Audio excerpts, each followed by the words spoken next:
we talked about Toronto. How would they bounce back from, as you called it, the uppercut that they absorbed last night? That was about as good as a response as you could possibly have. In all my years, it's one of the most amazing recoveries in less than 24 hours for this team. Look, we've been saying it all along. Any time that you bet against this team, they prove you wrong. And tonight, Shane Bieber was fantastic, pitched beautifully, great sequencing, great command the whole night. 7 different Blue Jays got hits. Their best player, Vladimir Guerrero, with a home run and errorless ball. And here he comes. Oh, Vlad. All right, so my chair just went way up here. Try to get down. I'm stuck. Anyway, Vlad, great to see you. How did you do it? How did you yourself and your teammates kind of rebound after last night and get ready to play here today? I mean, yesterday was a tough lose, you know, but we flushed it right away. And to us, it's one game at a time, one pitch at a time. And thank God we come with a W today. Vlad, now you guys have been the best team in baseball coming back. Every time people think that you're finished, you always fight back. Where does that mentality come from, and how much confidence did you guys have coming to the park this morning? I mean, it's a 27 now, you know. 27 now, we grinder, we always positive. The first thing I say yesterday is like, I flush it, try to rest, and tomorrow we're trying to come to the first inning and trying to win the game, you know. And I learned that from a lot of you guys. And when you got that and you mind, it's not over yet. Something like today happens. Black, they were interviewing Dave Roberts.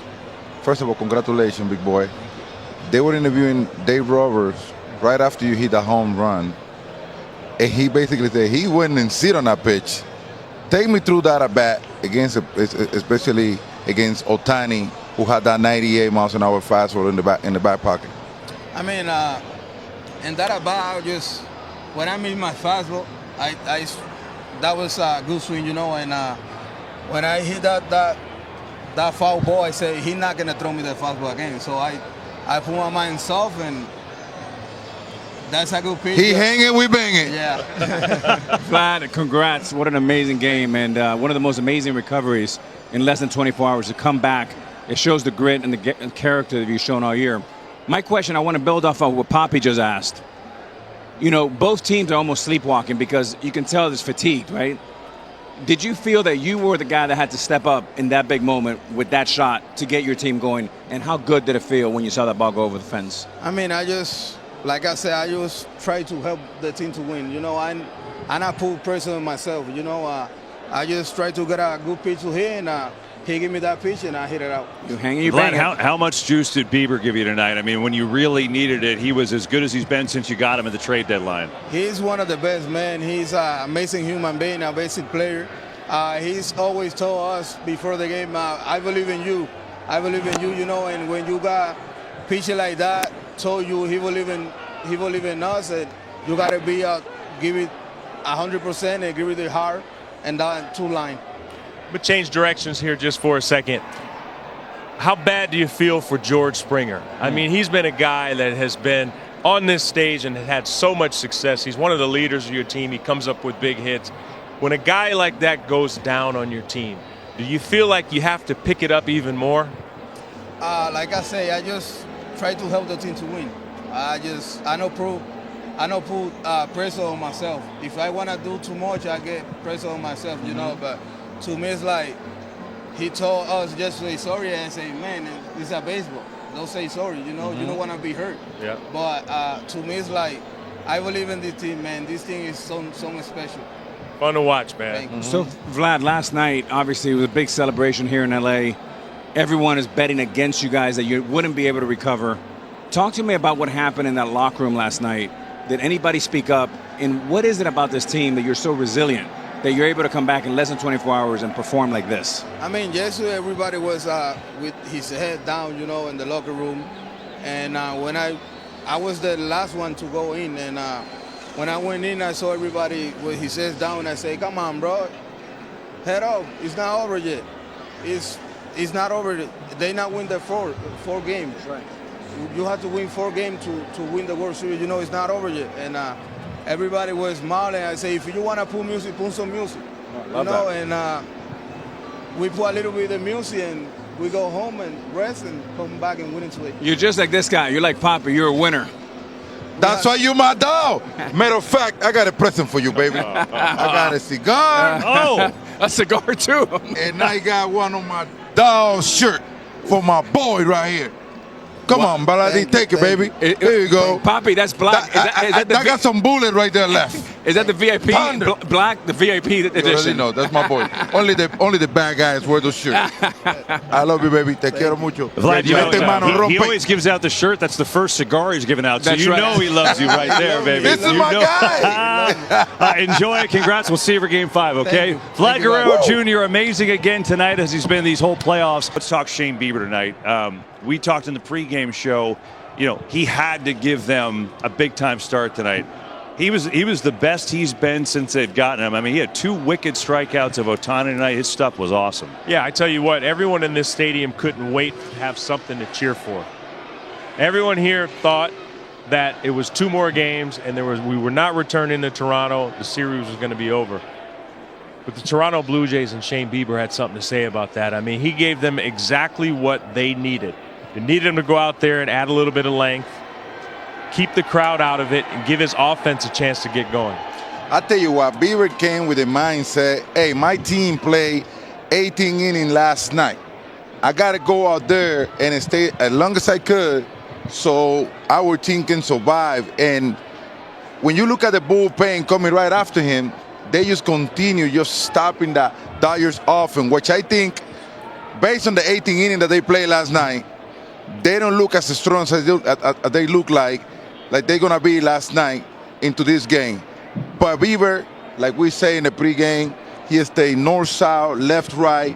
He stayed out of the diamond, and that's why he dominated that big offense. You're right, Pop. He was so impressive. I mean, he turned back the clock tonight and looked like Shane Bieber, the Cy Young winner, and he had all 4 pitches working.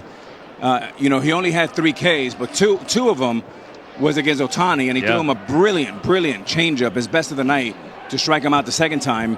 Look, it's the kind of courageous performance you need at this time of the year. The whole world was betting against them. So that's why I asked Vlad, how was it in that locker room? And it was so telling, something, Papa, you would do, that you would say, hey, keep your head up, turn on the music. It just gives you a little insight to what this team is all about. They came out and performed, and give the manager a lot of credit.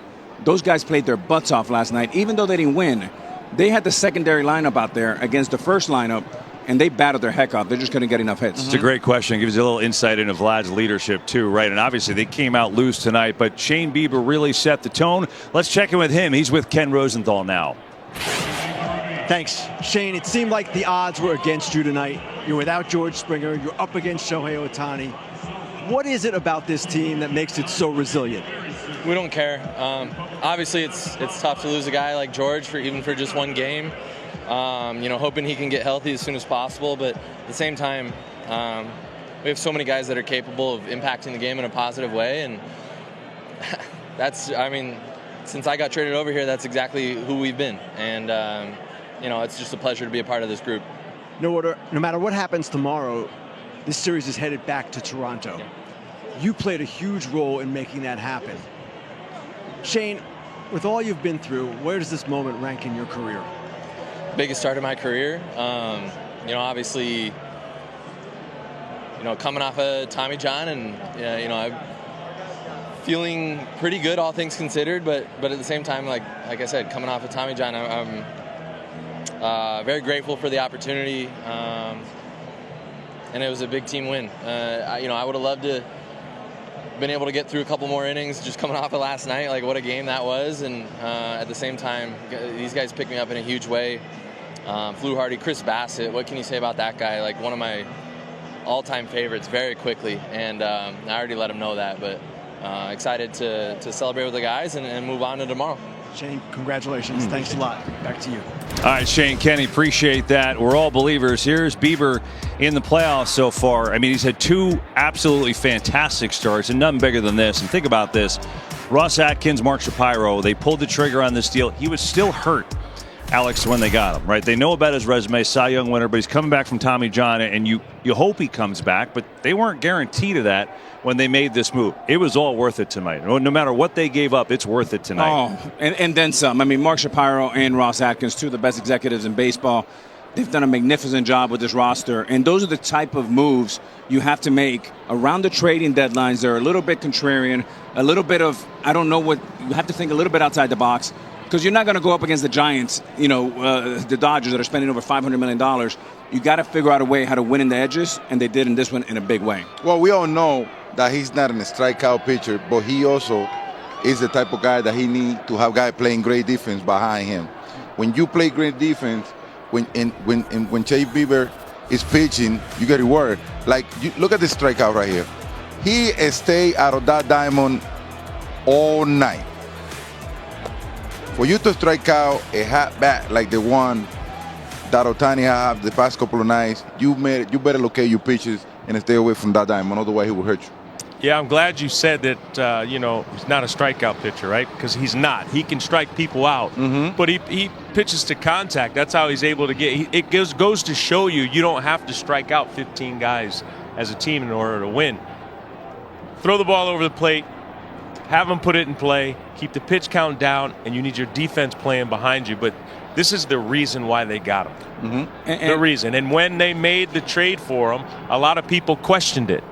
Because they said, well, he's still hurt. Why would you trade for him? They traded for him for this reason tonight. And let's understand the stage, right? It was a game 4, but it was really like a game 7. If they lose today, you're not beating the Dodgers 3 days in a row. So if you don't win today, it's basically going home. They had the perfect pitcher in Shane Bieber going tonight. A veteran that mixes up well with secondary stuff with a slow heartbeat is exactly what the great Andy Pettitte used to do for us. There we go. We got a Pettitte match. I was missing him. It was a while. It had been a while. Meanwhile, the flip side, we talked so much about Shohei Ohtani. What he did tonight was incredible. He got into the 7th inning of this game, and then finally they got to him a little bit. He ended up being charged with 4 runs, but was out of the game. Bullpen gave it up immediately. Let's hear Shohei postgame. When your team uses as many pitchers in as long a game as last night, does a start today feel any different for how much length you feel you have to give and quality you have to give? 特に昨日の試合の中で中継ぎ使われている中、今日はちょっと長いイニング投げないといけないっていうのは感じてました。それはもちろんそうですね。それはレギュラーシーズンもそうです。ポストシーズンで昨日みたいに、なかなかあれぐらい長い試合ってのはないと思いますけど、スターティングピッチャーとしては、最低でも6回、今日はもちろん7回まで投げ切れれば一番良かったですけど、そこができなかったのが悔やまれるところかなと思います。Yes, I did. Whether that's during the regular season or the postseason, my goal is to be able to pitch 6 innings, and in this situation, this game, I wanted to go 7. And it was regrettable that I wasn't able to finish that inning. Ohtani didn't have a hit at the plate tonight, but what he did after playing 18 and getting on base a record 9 times last night was just sick. It really was. You look at his performance on the mound, got charged with 4 runs. He allowed the first 2 on in the 7th and then was lifted, and the bullpen gave it up. Just really all base hits for the Blue Jays, but I think we do have to appreciate how insane it was, Derek, that he gave you into the 7th inning tonight after what he did, less than a day ago. 100%. He said it's regrettable he didn't get through 7 innings. Why? I don't understand that. There's nothing he should regret. Ohtani is amazing. We thought he may look tired. He didn't look tired. No. At all. I mean, Vlad is Vlad. He hit a home run, a couple guys on base, ended up giving up 4 runs, but he did exactly what they needed him to do, right? They needed him to go deep in the game, and I think people are going to make this about, Ohtani struggled. He didn't struggle. You still have to go out and score runs. I think it's more on the Dodgers offense not being able to put together some string of hits and score some runs offensively. But Ohtani, it's amazing. Amazing what he did, and he shouldn't regret a thing. I'm sorry, but I don't care that he didn't get any hit tonight. He went into the mound and he did what he was supposed to. I mean, that lineup have 9 batters. I mean, come on, man. You don't get hit every night. The guy went and pitched outstanding out there. Even if he got out of the game and give up the bullpen, give up another 2 runs, this guy was outstanding tonight. I mean, he know that his bullpen was hurting today. And he came in after playing 18 innings last night, he came in and pitched 6 innings. I wasn't expecting him to be for that long out there, but the guy's battled through it, man. He's a trooper, man. For all the things that I've seen Shohei do, tonight was the single most impressive thing. I know as a player and playing for over 20 years, just like my guys right here, we know how hard it is to come play shortstop or third base or DH. To do what he did, look, all 18 players on the field, they were tired. You can see dead legs. You can see tired legs. Just like when you're a boxer, 15 rounds, 13th, 14th round, you have no legs. But for some reason, he was the only guy out there with high energy. And he was covering face. He was jumping around. We were joking in the green room. He's actually laughing. And we're like, how is he doing it? And look, he was brilliant. He threw great pitches. He made one mistake to the wrong guy with a cement mixer, and it cost him 2 runs. Besides that, he was perfect. Yeah, really good. And I think the one thing that it underscores, and Derek, you brought it up, is that the Dodgers offense still has not been great this postseason. They've had superlative performances. Obviously, Freddie the hero with the walk-off last night in the 18th. Shohei's been magnificent. Teoscar's done a nice job. But these are main big-time players that are just not hitting right now for LA. And, you win the game last night, so it still masked all the opportunities.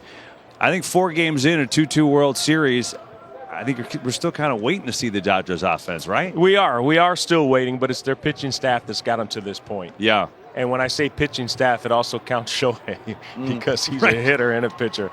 So it's you keep sitting here and we're expecting it. We know it's going to happen. These guys are too good to struggle for an extended period of time, and sometimes it only takes one at bat, 1 inning to get guys rolling. So the Los Angeles Dodgers are playing a resilient team, the Toronto Blue Jays, that never give up. Every time people count them out, they find a way to get it done. Everyone in that clubhouse could not be happier right now because they're flying back to Toronto. The Dodgers clubhouse did not want to go to Toronto, but now it's 2 out of 3. And Cap, there's 40,000 people tonight at Rogers Center that were pretty darn happy. Their home team is coming back. But look, we talked about this before we started, Kevin. We were kind of previewing the series, and we talked about David versus Goliath. But after 4 games, you can make, and it's not a stretch to say after 4 games, the Blue Jays have been a better team. Now, there's 3 games left, possibly. But they're +6 in runs. They have 6 more runs scored than the Dodgers. But when I look at that lineup, the one guy that you have to circle is the great Mookie Betts. Because if Mookie doesn't get going, that means that Shohei may not get 1 more at-bat for the rest of the series. And that's something to watch. I'll tell you what. You will say this. You will say, Shohei Ohtani have a hard job to do because he had to pitch and he had to hit. But he's just even more critical because if he doesn't hit, they don't hit. It seems like every night when they get going, it's because of him.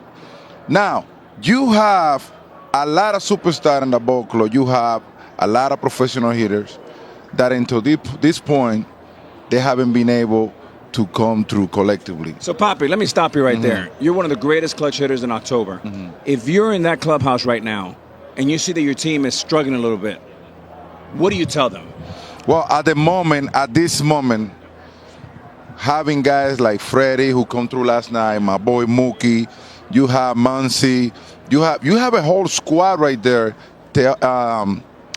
Hernandez. Both Hernandez. I mean, Edman. I mean, you have guys that they, throughout the season, put up great numbers. Now, we need to figure out the way that we just don't count with Ohtani because at some point when they start pitching to Ohtani, what's going to happen?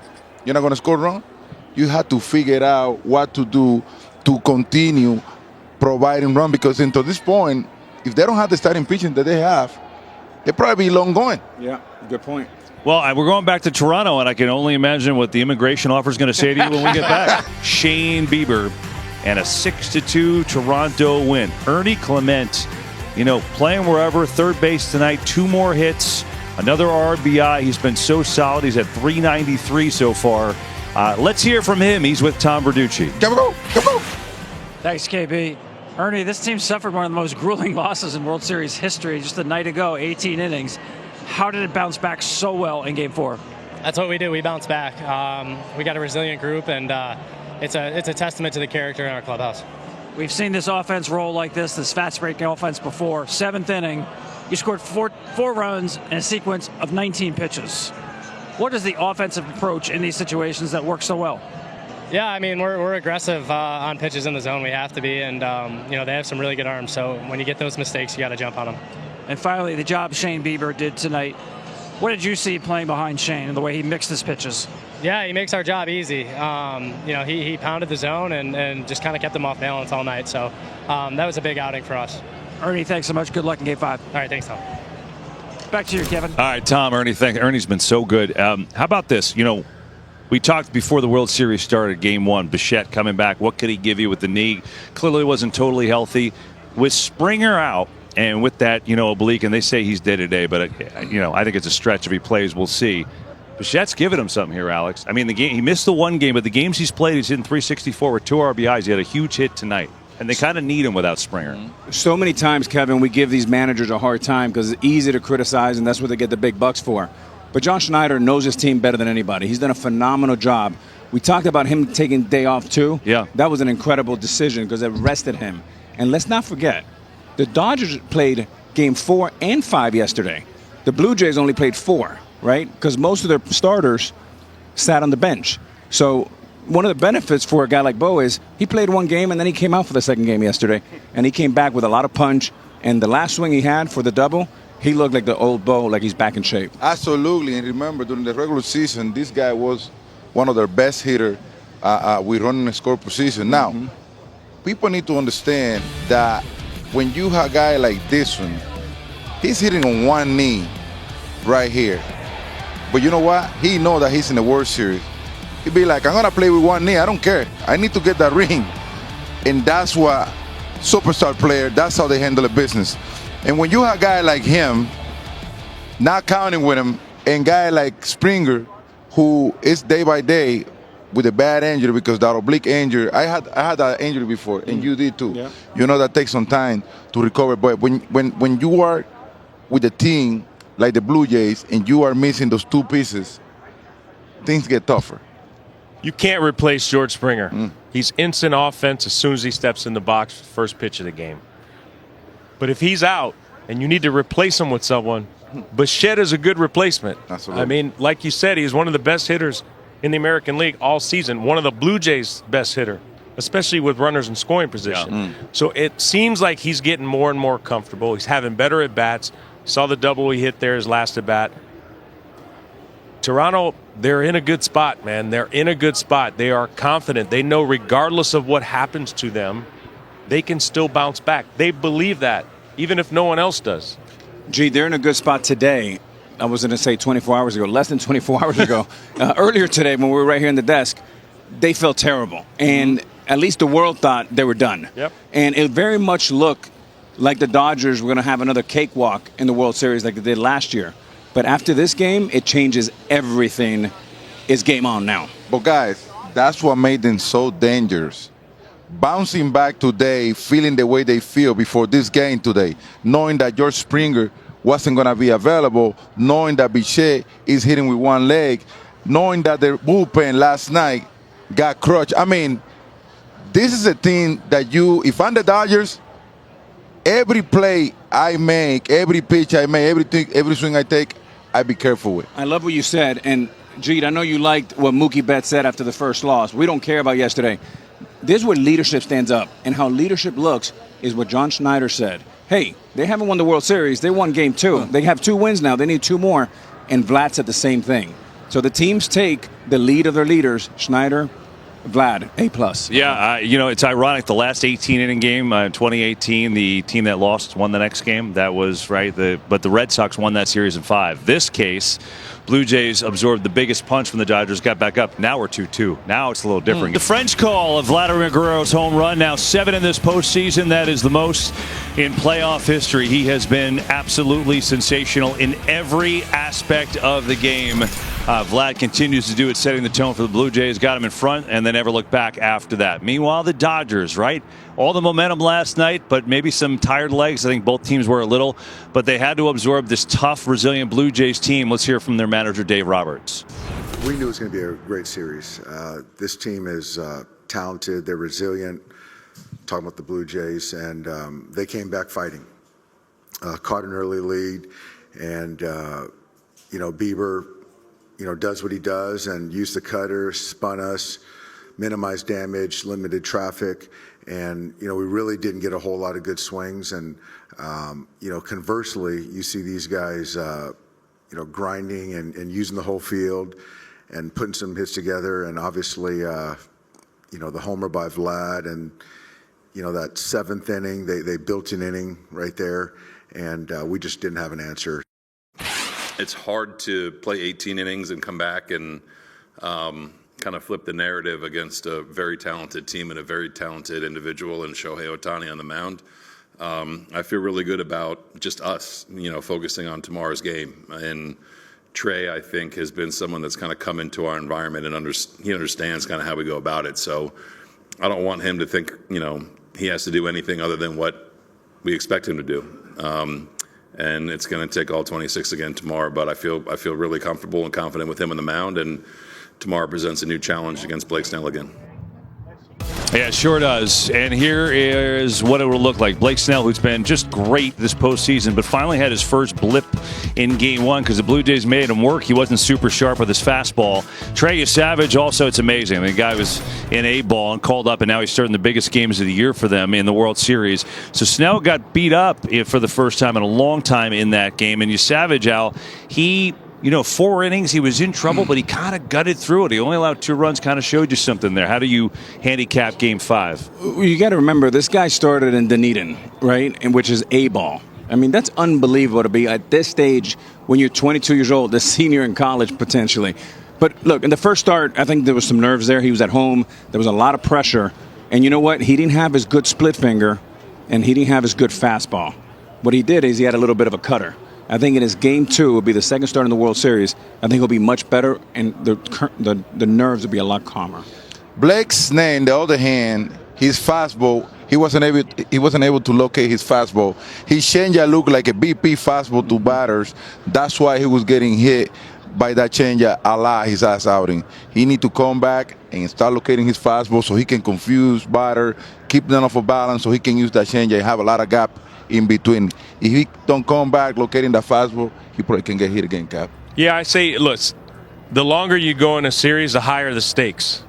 So it's going to be interesting to see how Savage handles this atmosphere at Dodger Stadium, because it is a little bit different, okay? And when it comes to Blake Snell, after his Game 1 loss, what did he keep saying repeatedly in his interview? I learned a lot. I learned a lot. So I would expect Blake Snell to come out here and absolutely deal tomorrow night. The reason that why Snell has gone from good to great is the changeup. In last game, he got 5 hits on that changeup, which is a career high. That starts because of what you said, Poppy. He didn't have good fastball command. So as a hitter, you can almost eliminate the fastball because it's going to be a ball. They just kept getting out of the way. And then he came with that changeup, which was like a little BP fastball. It's like a BP fastball. The changeup will only be effective if he can get fastball strike 1 and then go from there.